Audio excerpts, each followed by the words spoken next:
샬롬. 사랑하는 성도 여러분, 한 주간 안녕하셨습니까? 오늘 제목이 안녕하셨습니까? 라는 인사가 있어요. 각자 삶의 자리에서 애들을 많이 쓰신 줄로 짐작이 충분히 됩니다. 먼저 그리스도의 평강을 전하면서 인사하기 원합니다. 안녕하셨습니까? 감사합니다. 그 누구도 아무 문제나 어려움 없이 이 땅에서의 삶을 걸어가는 경우는 없는 것 같아요. 제 개인도 마찬가지지만 성도님들 기도 제목을 볼 때 참 우리가 다양한 문제를 만나고 또 견뎌내면서 그렇게 살아가는구나 하는 생각이 듭니다. 하나를 통과하는가 하면 또 하나의 문제 상황을 맞닥뜨리기도 하고요. 이것을 사람들이 산 넘어 산이라고 말을 하죠. 또 동시다발적으로 터지는 문제들도 있어요. 흔히들 엎친 데 덮쳤다, 설상가상이다 라고 탄식합니다. 건강 문제, 진로 문제, 재정 문제, 부모 자식 간이나 부부 간이나 또 고부 간의 관계로 인한 문제는 또 얼마나 다양한 역학 속에서 이해하고 감당해내야 합니까?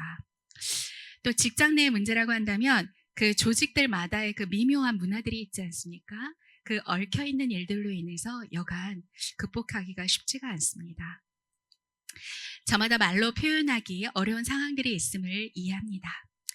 오늘 우리가 만나볼 시편 34편은 다윗의 시편 중에서 하나인데요. 다윗 역시 삶에서 정말 힘든 상황을 맞닥뜨린 것을 우리가 보게 될 거예요. 성경을 가지고 계신 분들 아시겠지만 그 장에 제목이 붙어 있어요.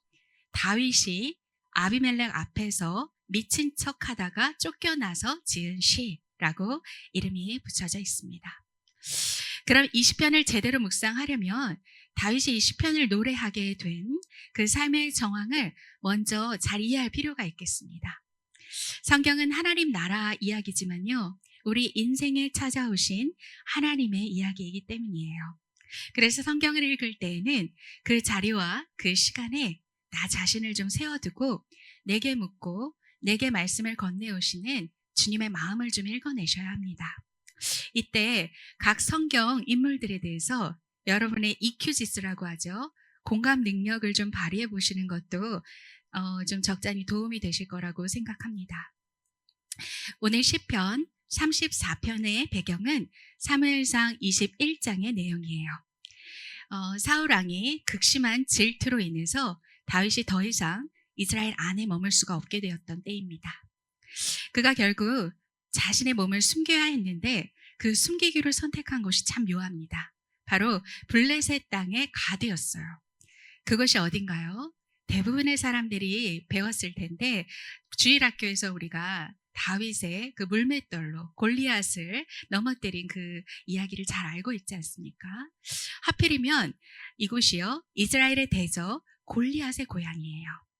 그래도 거기는 아니지 않나 하는 생각이 좀 들더라고요. 반면에 얼마나 다윗이 당시에 급박한 상황이었는지 짐작이 되고도 남더라고요. 판단이 흐려지리만큼 또는 여기는 되고 여기는 안 된다라고 어떻게 고르고 그럴 겨를도 없이 어쩌면 심지어 거기까지 타협을 해야 할 만큼 경황이 없었다는 것을 우리가 생각해 보게 됩니다. 다윗은 이스라엘에도 블레셋에도 꽤 유명한 인물이었어요. 그래서 블레셋 사람들이 즉시 다윗을 알아봤고 왕 아기스에게 이것을 고하지요. 앞에서 표저에 나온 아비멜렉이라는 왕이 곧 아기스 왕입니다. 애굽의 바로처럼요, 이 블레셋 왕들을 통칭하는 말이 아비멜렉이고 그 사람의 역사적 개인적 이름은 아기스입니다. 결국 아기스 왕의 귀에 자신의 이야기가 들어갔다는 사실을 다윗도 알게 되었어요. 다윗은 그대로 잡히게 되면 목숨을 잃을 것이 분명하다는 생각이 들었던 것 같아요. 그때 다윗의 선택은 살아남기 위해 체면을 다 내려놓고 미친 사람처럼 행동을 합니다. 문에다가 글을 그적거리고 수염에 침을 흘리면서 말이지요. 그냥 수염만 있어도 좀 그런데 거기에 침을 흘리면서 이렇게 지저분한 모습의 다윗이 스스로 대단히 수치스러웠을 것 같아요. 그런데 다윗의 이 절박함에서 나온 그 연기가 상대를 속이기에 충분했던 것 같아요. 아기스 왕이 다윗이 진짜 미쳤다고 생각을 해서 내 집에 미치광이가 부족하냐? 어찌 이자를 데려왔냐? 하면서 내쫓게 됐지요. 그렇게 다윗은 블레셋에서 가까스로 목숨을 부지하고요. 유다 땅 아들람 굴로 피신을 하게 되었습니다. 자, 보시면 이스라엘 나라 자기 집으로 돌아가게 된 것 아니에요. 생명의 위협이 이제 다 끝난 것도 아닌 상황입니다. 또 여전히 캄캄한 터널 같은 광야, 그 아들람 굴에서 지내야 합니다. 언제 그 터널이 끝난다는 보장도 사실은 없습니다. 소년일 때 명예롭게 승리했던 적의 나라에서 미친 척까지 해서 연명을 하고 그리고 그 수치스러움을 겪고 난 상황, 바로 오늘 시편 34편은 그 직후 다윗이 쓰고 부른 노래입니다. 어떤 성경 표제에는 떠나오면서 지은 시라고 되어 있더라고요. 자, 생각해 보세요. 미친 척 하다가 등을 돌리면서 바로 부른 노래라는 것을 좀 실감 있게 머릿속으로 그려보시면 좋겠습니다. 자세하게 다윗의 시편을 살피기 전에 우리가 그 자리에 있다라면 들었을 마음과 쉽게 내뱉었을 말들을 좀 잠시 생각해 보는 것도 좋을 것 같아요. 다윗 입장에서 보면은 사울의 질투나 미움을 받는 게 여간 억울하지 않았을까요? 자기조차고 싸운 것이 아니지 않습니까? 나라를 위해서 싸웠지요. 그리고 또 하나님의 선택받은 백성과 군대를 모욕하는데 아무도 나서지를 않았어요. 아마 15, 16살로 추정을 하던데 그 어린 자신이 하나님을 이름을 위해서 아무도 나서지 않을 때 나섰던 거지요. 골리앗을 쓰러뜨린 이후에 또 백성들이 사울 왕이 아닌 다윗을 따르게 되는데 이 역시도 다윗이 원하던 바는 아닙니다. 다윗 입장에서는 결국 그 명성으로 인해 제 나라, 제 집에 편히 살 수 없게 된 그 상황에 인기가 다 무슨 소용이 있겠어요.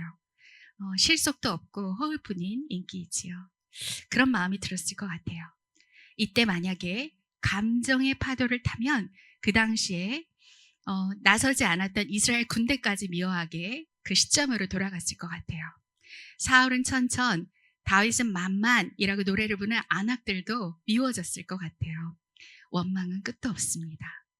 그 원망의 파도라는 것은 과거에 우리 어느 시점으로 우리를 끌고 가서 거기다 딱 가둬놓기 쉽습니다.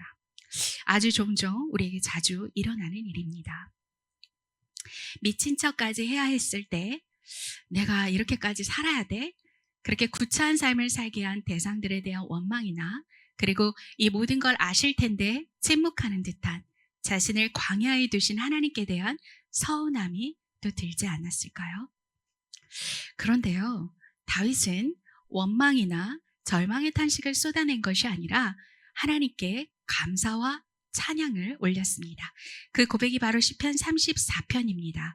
우리 1에서 6절 좀 길긴 한데요. 함께 봉독했으면 합니다. 34편 1에서 6절입니다. 시작. 내가 주님을 늘 찬양할 것이니 주님을 찬양하는 노랫소리 내 입에서 그치지 않을 것이다. 나 오직 주님만을 자랑할 것이니 비천한 사람들아 듣고서 기뻐하여라. 나와 함께 주님을 높이자. 모두 함께 그 이름을 기리자. 내가 주님을 간절히 찾았더니 주님께서 나에게 응답하시고 내 모든 두려움에서 나를 건져내셨다. 주님을 우러러 보아라. 네 얼굴에 기쁨이 넘치고 너는 수치를 당하지 않을 것이다. 이 비천한 몸도 부르짖었더니 주님께서 들으시고 온갖 재난에서 구원해 주셨다. 아멘. 그는 이 수치스러운 상황 속에서 하나님을 찬양하기로 결단하는데 이때뿐이 아니라 이렇게 말하지요. 늘, 항상, 언제나 주를 찬양하고 자랑할 것이라고 다짐을 하듯이 선포합니다. 이어서 그가 자신과 같은 비참한 지경의 사람들을 떠올리고 찬양으로 초대를 하고 있어요. 함께 찬양하자. 함께 하나님의 이름을 높이자라고 말입니다. 자신의 그 비참했던 처지를 가리는 게 아니라 드러내면서요. 환난 가운데 있는 이들에게 너희들 들어보고 기뻐하라 라고 말합니다. 나를 그 지경까지도 건지신 주님께서 결국에 모든 환난에서 건지실 것이라고 고백을 합니다. 어떤 상황 중에서도요. 주님을 우러러 본다면 네 얼굴에 기쁨이 넘칠 거야 라고 네 낯빛에 광채가 날 거야. 또한 너 역시 수치를 당하지 않을 거야 라고 확실하게 고백합니다. 이런 말들을 가만히 듣고 있으면 갑자기 또 그 상황을 잊어버리게 돼요. 그렇지 않습니까? 다윗이 당한 수치가 우리로선 의아하지요. 우리 이런 상황에선. 그 어린 시절에도 승리를 거뒀던 적의 나라에 가서 살려고 미친 척하고 바로 직후에 우리 생각으로는 평생 잊지 못할 수치겠다라는 생각도 조금 들어요. 그렇다면 우리가 수치스럽다, 부끄럽다라고 느끼는 그 어떤 것과는 성경은 다른 이야기를 하고 있는 것이 아닐까 생각합니다. 우리는 어떤 상황, 어떤 문제, 혹은 어떤 대상으로 인해 우리를 수치스럽게 만든다고 생각합니다. 그러나 성경이 말해주는 부끄러움과 수치라고 하는 것은 제일 먼저 쓰였죠? 바로 아담이 범죄했을 때 처음 사용됐던 단어입니다. 따라서 하나님이 우리에게 가르쳐 주시는 부끄러움이라는 것, 수치스러움이라는 것은 하나님과 관계가 단절된, 하나님께 버림받은 비참한 형편을 의미한다는 것을 우리가 절대 놓쳐서는 안 됩니다. 인류는 죄로 인해서 하나님과 단절된 그 수치와 절망에 놓였습니다. 하지만 하나님께서 우리가 여전히 그 죄인 되었을 때, 그 비참한 지경에 놓였을 때 예수님의 십자가에 그 모든 수치를 다 전가하심으로써 하나님과 단절됐던 인류에 하나님께로 나아갈 구원의 길을 열어주셨습니다. 바로 이것이 복음입니다. 사망에서 생명으로 또 수치에서 영광으로 변화시키는 구원에 관한 이야기입니다. 오늘 시편 외에 또 다른 본문을 오늘 로마서의 본문으로 잡았는데요. 우리가 로마서 지금 큐티 묵상 중이지요. 성경 전체에서 복음에 대해서 가장 잘 설명해 주는 책입니다. 그 가운데서 특별히 묵상하고 싶은 구절로 1장 17절을 함께 봉독하기 원합니다. 다시 한번 함께 봉독할까요? 시작. 하나님의 의가 복음 속에 나타납니다. 이 일은 오로지 믿음에 근거하여 일어납니다. 이것은 성경에 기록한 바 의인은 믿음으로써 살 것이다 한 것과 같습니다. 아멘. 이 구절은 개역개정으로 기억하시면 좀 더 명료해서요. 개역개정으로 한번 다시 소개해 드릴게요. 복음에는 하나님의 의가 나타나서 믿음으로 믿음에 이르게 하나니 기록된 바 의인은 믿음으로 말미암아 살리라 함과 같으니라 라는 말씀입니다. 이 말씀과 같이 복음은 하나님의 의로우심이 그리스도에서 안에서 나타난 구원의 기쁜 소식이에요. 여기서 이 하나님의 의에 대해서 우리가 세 가지 차원으로 기억을 했으면 좋겠는데요. 첫 번째는요, 구원의 약속을 신실하게 이미 이루신 하나님의 의입니다. 두 번째는 이제 그 하나님의 의로운 성품으로 미리 의롭다 간주하고 의인을 불러주신 하나님의 백성들 가운데 지속적으로 또 점층적으로 나타나게 될 하나님의 의입니다. 세 번째는 이제 그러한 하나님의 백성들의 하나님의 닮아져가는 삶을 통해서 이 땅에 풀어지게 될, 전파될, 실현되어질 하나님의 의입니다. 그리고 이 모든 것들은요, 하나님 편의 신실하심에서 이미 시작이 되었고 또 우리들의 믿음을 통해서 실제 누려지고 완성을 향해서 나아갑니다. 다시 시편 34편으로 돌아가서요. 하나님의 의가 그럼 다윗의 삶의 정황 가운데 실제로 어떻게 드러나고 있는지를 살피기 원합니다. 침을 흘리면서 끄적끄적 할 때에 홀로 감당하는 대단히 외로운 싸움이었다고 우리는 인식되는데 정작 그는 그 상황을 빠져나오자마자 주를 경외하는 자들을 천사들이 둘러 진친다고 표현을 하고 있어요. 또한 사실 이 하나님의 사자, 천사 이 단어가 예수 그리스도를 말씀하는 단어로 쓰이기도 합니다.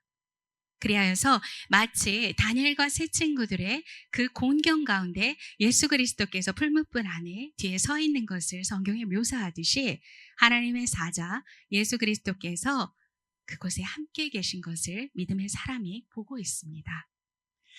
시편 34편 8절을 보시면 환란을 막 벗어나서 여전히 광야 가운데 서 있는 다윗이 모든 곤고한 사람들에게 아주 당당히 권면을 하고 있는데 주님의 신실하심을 깨달아라 라고 고백합니다.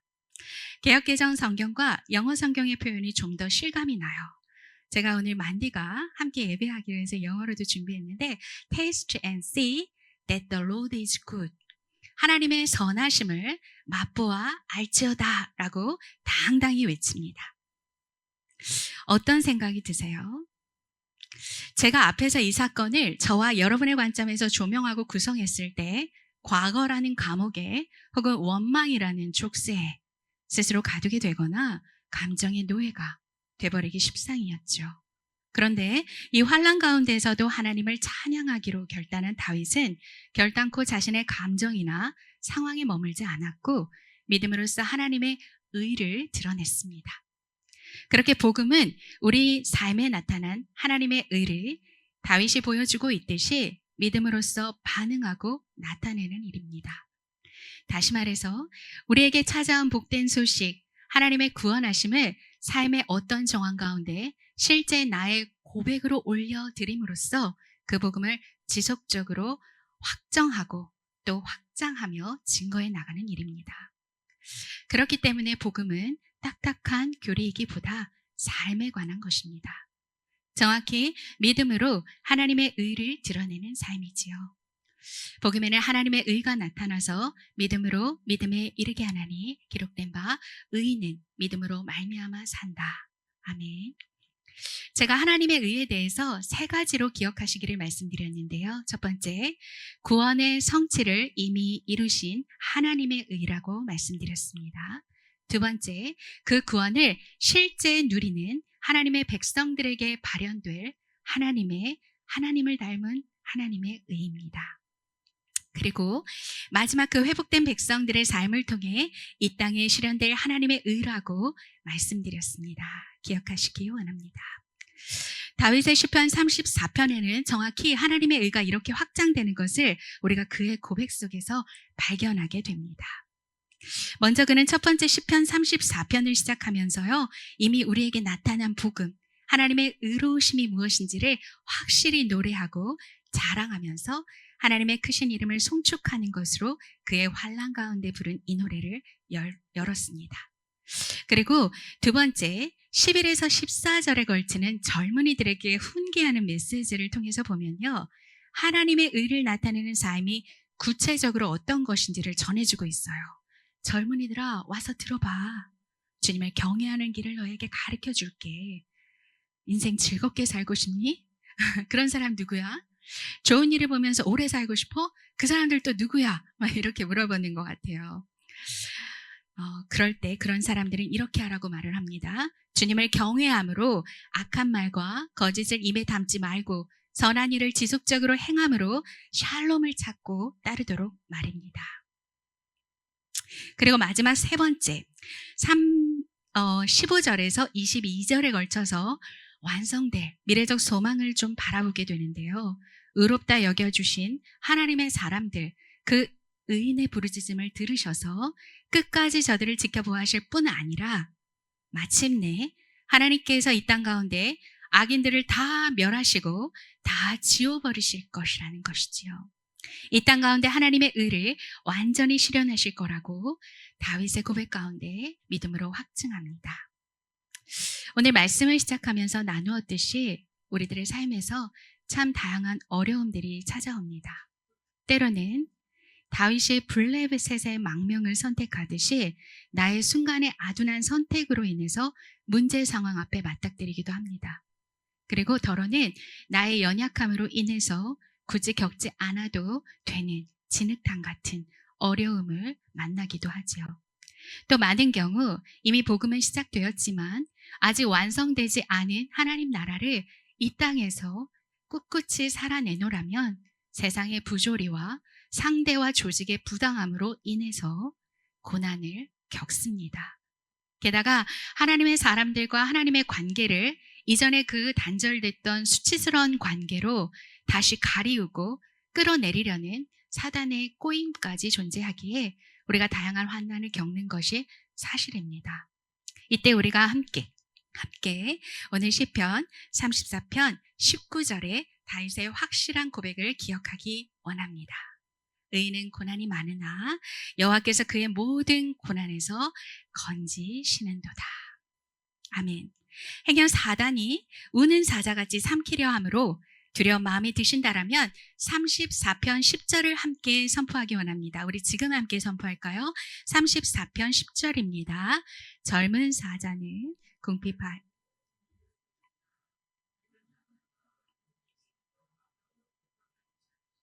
아멘.